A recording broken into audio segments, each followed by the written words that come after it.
Alle Frauen auf der Welt sind Töchter. Und ich bin auch eine Tochter. Die Tochter eines Försters. Und ich erzähle euch jetzt meine Geschichte. Wir segelten also jeden Tag raus aufs Meer. Und ich war der Meinung, wenn ich schon die Nächte mit Gabriel zubrachte, gehörten die Tage meinen beiden Freundinnen. Also lag ich oft kichernd mit ihnen auf den Bootsplanken und tobte im Wasser mit ihnen herum.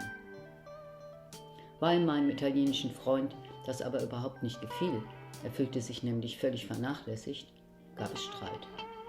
Und wenn wir alleine waren, lästerte er über Anna und Gina. Das gefiel mir überhaupt nicht. Er war der Meinung, sie passten nicht zu mir. Die Situation spitzte sich immer mehr zu. Er ließ meine Freundin links liegen und bedrängte mich ununterbrochen. Das war natürlich der größte Fehler, den er machen konnte.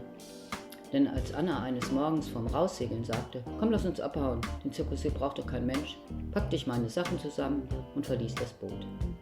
Paolo, der nasse Augen hatte, versuchte noch zu vermitteln, aber ich hatte mich entschieden. Es gab keine Rückkehr. Ciao. Irgendwie ist das heute gar nicht nachvollziehbar, dass wir diesen Traumurlaub freiwillig beendet haben. Schließlich hatten wir Alain Delon gesehen und Rod Stewart auf seiner Yacht. Aber wir waren halt so. Ich war doch auch für eine Beziehung gar nicht reif gewesen und Gabriel im Grunde genommen auch nicht. Anna hat sich allerdings im darauffolgenden Winter nochmal mit der italienischen Clique in Cortina d'Ampezzo zum Skifahren getroffen. Ich hatte angefangen im Kindergarten zu arbeiten und konnte nicht mit. Ich kann mich aber auch nicht erinnern, dass ich kreuzunglücklich darüber war. Die Rückreise war wie immer. Wir lernten ein paar Österreicher kennen, tauschten die Autos mit ihnen und trafen uns später in einem Lokal und feierten. Am Brenner wurden wir von italienischen Zöllnern auseinandergenommen. Sogar die Matratze mussten wir aus dem Auto herausnehmen. Wir waren völlig irritiert. Schließlich hatten wir ja gar nichts zu verbergen. Sie nahmen uns mit in das Zollgebäude und da saßen wir dann herum und auf unsere Fragen bekamen wir keine Antworten.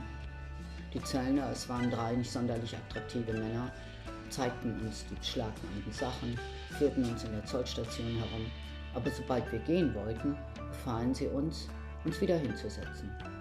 Und so wurde es Abend. Und sie forderten uns auf, mitzukommen. Einer fuhr vor uns mit seinem Auto, die anderen dahinter. Was sollten wir machen? Die waren vom Zoll, keine Ahnung, was die vorhatten. Schließlich hielten wir vor einem kleinen, entzückenden Lokal mit einem Kellergewölbe.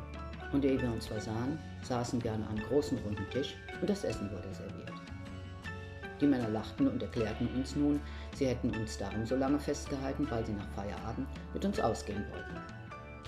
Meiner hieß Bruno, bisschen schwammig, er hatte abstehende Ohren in Größe XX Large. Naja, sie benahmen sich ganz nett und das Essen war vorzüglich. Es war fast Mitternacht, als wir das Lokal verließen. Wir waren hundemüde und die Zöllner brachten uns zu einem leerstehenden Haus.